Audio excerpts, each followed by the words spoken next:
Yes, yes. All right. Well, I can't see you, but I can speak to you, and I feel like I'm calling from not only from exile from Galut, but also from the wrong generation. But let me start.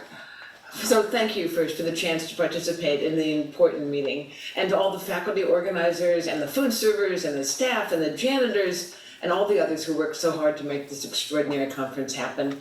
It's a testament to Rabbi Sachs and an honor to contribute as a way of thanking him for his decades of work, his deep and seminal shaping of the modern Orthodox Jewish world in which I live, for his innovations and contributions to all the areas that are represented by the panels today and tomorrow. It's really splendid to consider all that he accomplished. He was a master, of course, in philosophy, Jewish ethics, biblical exegesis, modern Jewish thought, and on and on. And of course, his extraordinary work as a public intellectual. Finally, we could add the rabbinic leadership of the British polity, and of course, the astonishing personal capacity of Rabbi Sachs to touch the lives of so many individual Jews in a truly remarkable number of congregations and communities. One can walk now into any modern Orthodox shul in the world and read the English language Siddur along with his brilliant translations and thoughtful commentary. He is the modern Jewish thinker that my Christian and Buddhist and Muslim and Hindu scholarly colleagues at Chicago know well too. And to all of that, I'm going to add a personal note of gratitude, as so many have done. Rabbi Sachs met my son, Rabbi Natan Zoloth Levy, when he was a campus rabbi at the University of Bristol, and invited him to London to work with him as his representative on social justice and the environment, which you can see is essentially the family business. He delighted in Natan's most challenging and riskiest ideas. He encouraged his interfaith work and supported him to complete his doctorate. Not only was Rabbi Sachs a remarkable and compassionate mentor and teacher to him, in the middle of all of his public global leadership, he never once forgot my name or my scholarly work or my pride in my son's work whenever we crossed paths. The breadth of scale, from the global to the smallest personal attentions, is simply breathtaking. And for the teacher of Hesed, he was the practitioner of Hesed. To have been greeted by that lovely smile was a great gift, and his memory already is a blessing and a joy. So part one. Here's the itinerary for this paper. I want to turn to Rabbi Sachs's work on Jewish ethics and consider what he means by this concept of responsibility. And I want to think along with you about a puzzle that we know is urgent, our failure to solve the crisis of climate change. The miracle of teaching, as Sachs would remind us, is this working through a contemporary problem together, using the languages of scripture as well as philosophy to argue. I'll bring in some other Jewish friends of mine, Hannah Arendt and Emmanuel Levinas, to be in our argument. Now, let me make the claim that of all the ethical questions, especially the embodied ethical questions of bioethics, there is only one at the center of the story. How can we justify our lives as morally good? This becomes urgent when we turn to the question of climate change, perhaps the single most critical temporal demand. This feels like a test or a trial, and I'll return to this, how we need to explain ourselves and our choices and to whom. By which we mean, in Jewish thought, what are our obligations to the world? This is a whole quarter worth of seminars, but I only have 20 minutes. We live in a world of others on which we depend and contend with and need, to whom we testify, yet we understand ourselves as individuals whose freedoms define our identities.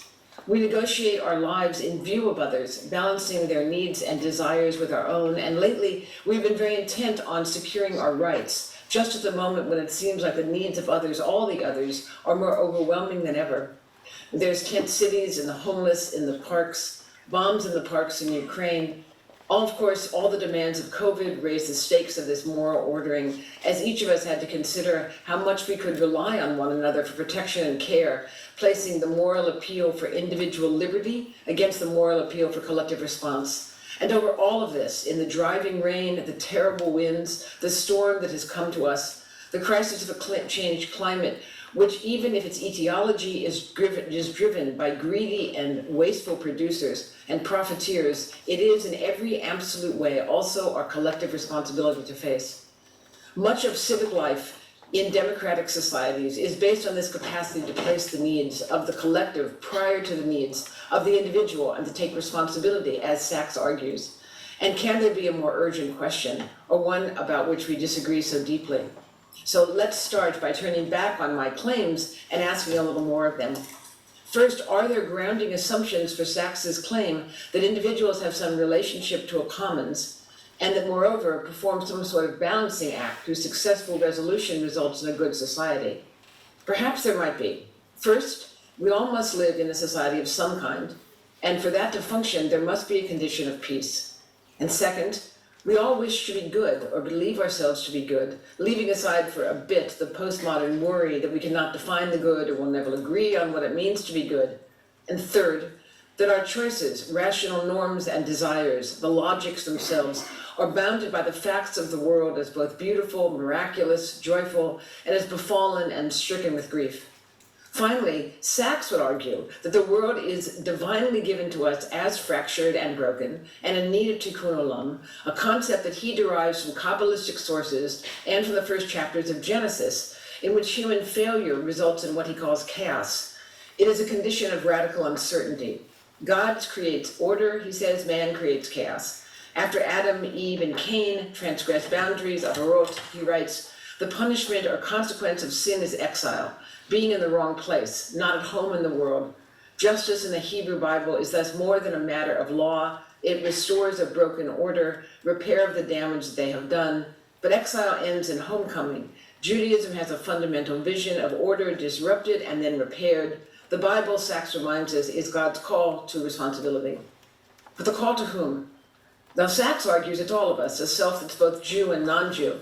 It's not the standard self of classic ontology, that self, founded by Plato, reified by Kant, that autonomy, who believes themselves their sole author, this bundle of rights. Perhaps you might think that that is the sort of self we need to face climate change, one that is good with science and numbers, with accounting, the power of acquisition and order, adding up and possessing things, making tools, the hand on the hammer, maybe the wall. For Sachs, the self is formed at the moment of choice in uncertainty, and the Jew then turns from nihilism and fatedness to hope. But now let me bring in Emmanuel Levinas and Hannah Arendt. Like Sachs, they claim that what is needed is a responsible self, one who is responsible, but for all the others. For Levinas, the ethical must be primary, antecedent to philosophy's being. For Levinas, the self is not constituted at all, actually, and in fact just awaits the call of the other, which is prior to being in the way that duty is prior to rights, and the other's demands prior to freedom. What is the self? The self is the one who can come up with what is needed, even the bread from one's mouth. The incessant call from the other, who is both the stranger and your teacher, who questions you and breaks into the cheerful acquisition of your stuff. The stranger, widow, and orphan who we learn to ignore. Perhaps the first turning away, the first destabilization of the responsibility for climate change was when we learned to turn our faces from the homeless people in our cities, when men and women can literally lie down on the sidewalks over the heat grates to keep warm, and we would not drop everything we carried to turn to them and bring them to the kitchen to eat. If our selves are made by the encounter, says Levinas, the sort of selves made by this non-encounter, the flight from the encounter, this is also who we are. Sachs sees the face of the other as the face of love, however, Hesed, which for him is prior even to justice. When Sachs asks us to act to restore justice, he means that to be a moral self, one cannot be limited by assembling rational will and rights held like conquest and possessions in the hand, nor by the sense that one is in it alone. Sachs argues that it is monotheism that shapes a social self. The brokenness of the world creates a situation of radical uncertainty, and the response to that is choice between nihilism and hope. A shift in responsibility occurs in Torah, he argues, as divine history moves from God's action to human agency, from Genesis to Exodus. A free, moral self is increasingly created by both biblical narratives and by responsive action, which is what transforms the Jewish people, in his view, from an Am to an Edah, capable of living in the land. This selfhood is both a temporal journey and a turn to a non-instrumental love. And for Sachs, it is marked by the Sabbath, a space that anticipates the messianic, a neutral, truthful, diverse space where people mingle around in peace, in education, in self-restraint, where one is a servant of God, tending but not changing the world. God, he says, is a bridge that spans the metaphysical abyss between self and other, me and you. The parenthood of God turns humanity into a single extended family with all the mutual obligations that entails.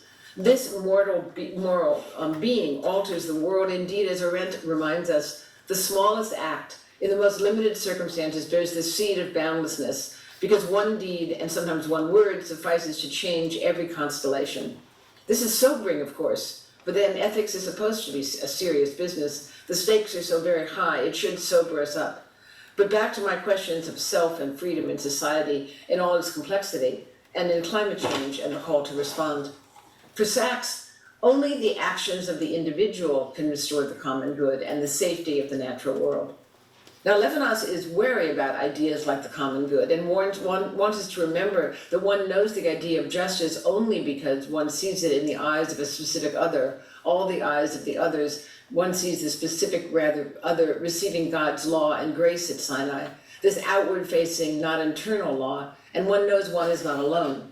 The name for society is language for him, discourse, perhaps translation, surely argument. But Arendt does not turn to Sinai, but to Athens, where she thinks about society. Her society is politics, a place to argue for one's ideas. Arendt turns to the philosophic triptych set in place by Aristotle. There's a sphere of family, the onklos, the state, the ecclesia, and between the family and the state, the agora, the place of negotiation, the public square, universities. The space for Arendt is the space of appearing, and it is democracy itself. Fragile, easily destroyed, but it is where power really resides, which can be overrun, of course, by violence.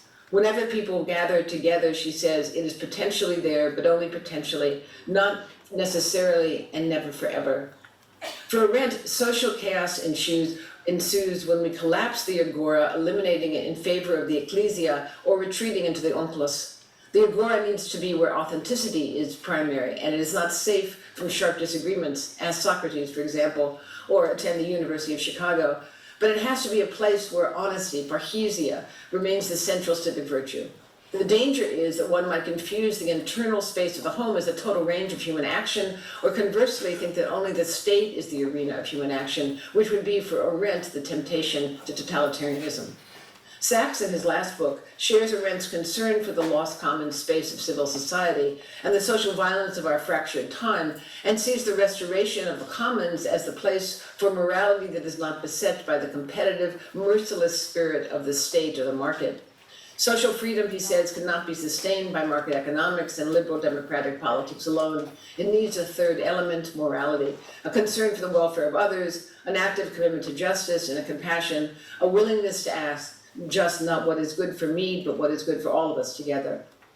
But by this morality, this ethics of responsibility, he turns to the role of personal restraint, one of the strongest capacities of religious traditions, of course, to protect the collective good.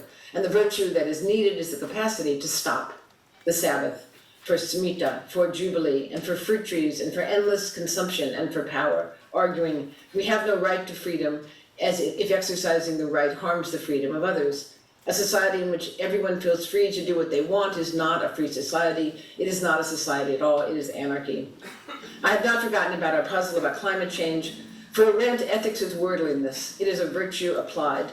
And for Levinas, ethics is the first philosophy, the event of the other who breaks into totality and ruptures our complacency. But for Sachs, the virtue is kindness, chesed, a loving kindness only possible when the ethics of restraint allows a limit on human mastery. We must live in society. We all wish to be good or thought to be good. We all know the world is fractured and in need of repair. Part 2. But as Sachs argues, if ethics is so easy, how does it turn out to be so hard? How does one extend this ethics of responsibility into the duty to repair the crisis of climate change? Sachs's response is based on this idea of the Baut Tashit, the prohibition against wanton destruction, a commandment that he derives from Deuteronomy 20, where one is enjoined against cutting down fruit trees when one is enacting a war. He extends this to a broad set of personal norms. This personal ethics of responsibility is doubled in texts, he says, about other wasteful behaviors, in allowing the mother bird to be freed while eating the eggs, and then replicated in the practices of cessation and restraint. Sachs would have us turn to Torah to understand the way that human responsibility restores order. But let me extend his thought, both textually and politically, and to let me turn to the great grim text of rabbinic responsibility, a responsibility for everything, even for others who live beyond our sight. And this is one chapter later in Deuteronomy. This is when responsibility becomes central to redemption itself in the same discussion about war in Deuteronomy 21. Deuteronomy 21 goes, if in the land that the Lord your God is assigning to you to possess, Someone slain is found lying in the open, the identity of the slayer not being known. Your elders and your magistrates shall go out and measure the distance from the corpse to the nearby towns. The elders of the town nearest to the corpse shall then take a heifer which has never been worked, which has never pulled a yoke, and the elders of that town shall bring the heifer down to an ever-flowing wadi which is not tilled or sown, and they shall break the heifer's neck. The priest shall make the declaration, our hands did not shed this blood, nor did our eyes see it done. Absolve, O Lord, your people Israel, whom you redeemed, and do not let the guilt for the blood of the innocent remain among your people Israel, and they'll be absolved of blood guilt. What's going on here? Somebody's dead. Someone has killed him and fled, for the word is found slain. There must have been a lot of blood and a sense of violence. Someone has raised the alarm. It is, after all, in the textual middle of a discussion about war and that complete collapse of all human order and chaos, and we've just been told not to cut those fruit trees. The place is desolate, a liminal space far from habitation and the usual course of human affairs. Well, who's this guy? What's he doing out here? The elders and the judges shall go out to see. We're to imagine the old men, the ones in nice suits from the wrong generation. They go themselves, not the cops or the servants, but the most important fellows in the society, well-dressed burghers of the cities, pulling the mooing baby calves behind all the way out to the desolate, muddy place between their cities. For it is a matter of great importance, and they've come prepared to judge. It is a matter of justice and courts. There are places in the word of the Mishnah that comments on this text, that discusses all of this where the rule of law does not hold, like at the lawless border and the Gentile cities, because violence and social chaos is imagined to be common there. But here, the body lies in the field near an ordered path between two Jewish places, where justice should be the norm, where good elders and nice people live. But something has gone terribly wrong. The Mishnah then turns to the ghastly business of the coroner. It's a violent time, not unlike our own. The violence is so profound, the parts of the body are scattered, the head severed at the neck, and the person scattered, so much meat and limbs. And Rabbi Akiva and Rabbi Eliezer have an odd and seemingly petty discussion about whether to bring the head to the body or the body to the head. What possible difference does it make now? For Rabbi Akiva, the head is the part of the body that matters. There was a person, not an anonymous course, since the head is to be buried where it lies, this is the last honor, the last shred of dignity to move the body back to the head. Of course, enter Emmanuel Levinas, for whom the face as the mark of the vulnerable other, which was the synecdoche for the call to the other in whom one was fully realized. Akiva and Eliezer repeat their positions on that later matter of measuring. Measuring the exact difference from the body to the city is critical. It is the last little bit of law left after the lawless act. Measuring, making a clean human line in the abandoned lawless place. But measured from where? And Akiva measures from the very center of the face. One must get very close to measure in such a way. One must look directly at this particular face. The corpse's killer is unknown, but Akiva, the person still is a particular person, as much as one can be, alone and nameless, with a nameless killer on a field, on a road between two cities. The Mishnah tells us a young calf is brought out, an innocent, and then is suddenly from behind struck at the neck with an axe and killed.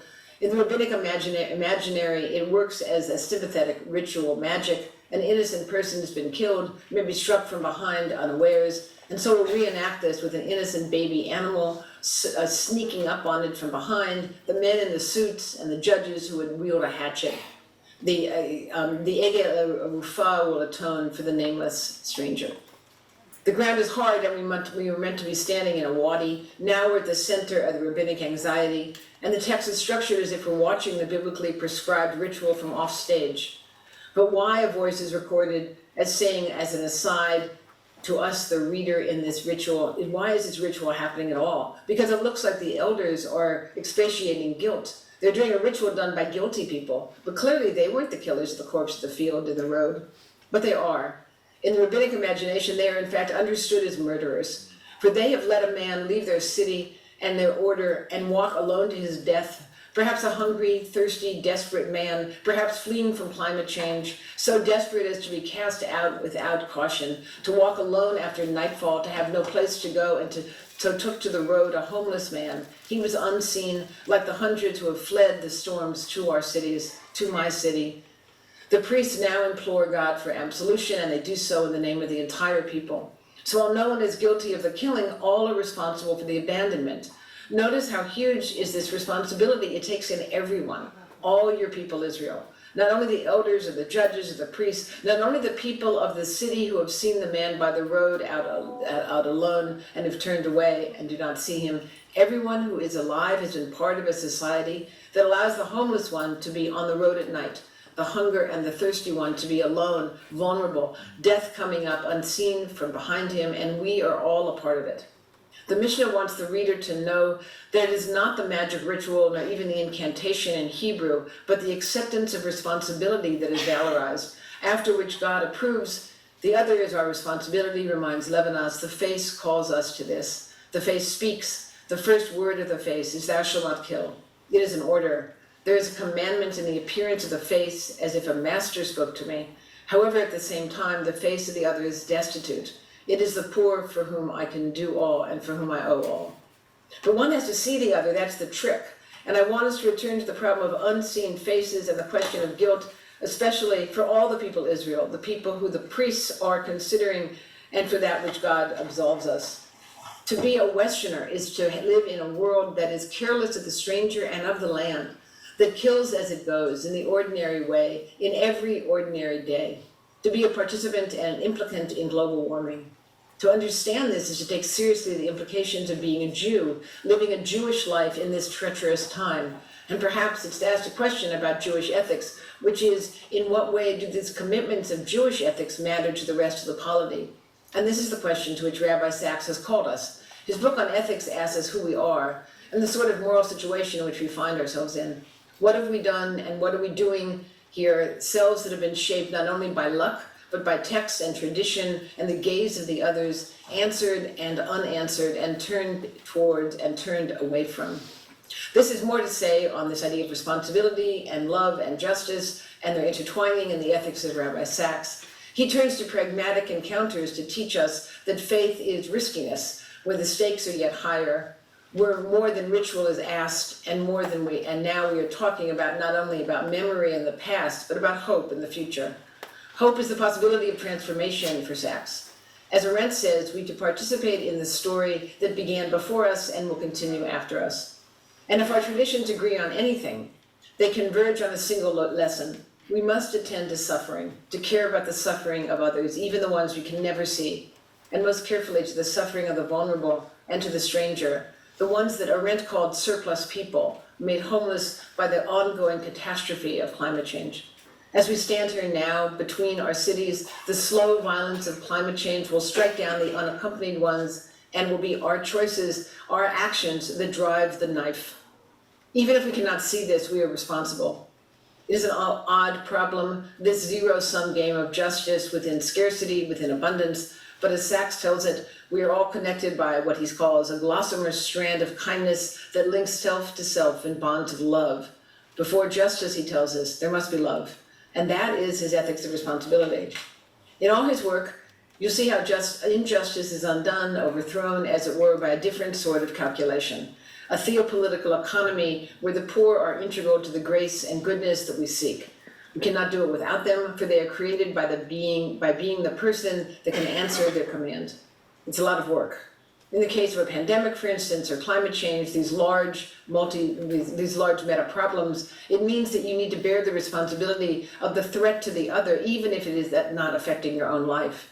It is not in the sense of the market, meant by the market or by the state, even fair. It requires supererogatory choices. Levinas tells us that he wants ethics to be prophetic, and Sachs believes that we can transform suffering. Yes, he and the prophet Isaiah. Take the wretched poor into your homes, build up the causeway, then the waters of righteousness will roll. This is when it is morning, says Isaiah. But says Levinas, the more I answer, the more I am responsible. The debt which increases into infinity and infination of the infinity becomes glory. To heal a fractured world in the terms of the Torah is to be faithful, and really being faithful in these texts is to decenter the self so completely that the last is first, the smelly, failed stranger is your brother, and the wayfarer is do something of yours. How much further from the business of business have we got? How much further from a state which is after all structured for war? We can move paradoxically through sacrifice and scarcity to the economy of abundance, transcendence, grace, moral law, which is only found in the common world. The house that we build together, he says, the healed world imagined so vividly over and over and over again by Rabbi Sachs. That it is still possible for me to say this is in large part due to the hope, his hope that it just will be true if we say it enough. Unless we believe it, all that would be left to us are policies that meet us where we are. And where we are is so tired and so bored, apparently, that it's very hard to always remember that you are responsible for absolutely everything. Levinas reminds us that it is given to me to answer before the one to whom I am responsible. The thou is positioned in front of a we. The presence of the face, the infinity of the other, the presence of the third party that is the whole of humanity. Laurie? See you. Yes. Yes. Almost done. Almost done. One more paragraph. And Sachs reminds us that it is not just the whole of humanity. We must, as it were, serve it is the entire fragile created world, every single creature. I promised you a puzzle, and I did not promise you a solution, only some interesting ways to think about our failure to yet fully confront the crisis that we all face with him. We want to be good, we really do. To every storm of the 9 that swept my home state of California last week, too many people died, and this will not be the last storm, nor the last catastrophe. We've altered the very air. Did they die because of greed or because of confusion or mendacity? Levinas might ask if they died because we couldn't speak to each other enough to create a world. Arendts would say because we could not mobilize a movement. Sachs would say because we did not connect the holy and the good. All we have in the agora is language, to talk in the space of appearance. In the ecclesia of the state, we have armies and police power, and the eklos, the family, you have love. But in the fragile middle public square, all I can give you is signs and words and books as he has given us. And that might convince you. For Levinas, for Arendt, a good argument is everything we need to make the moral world possible.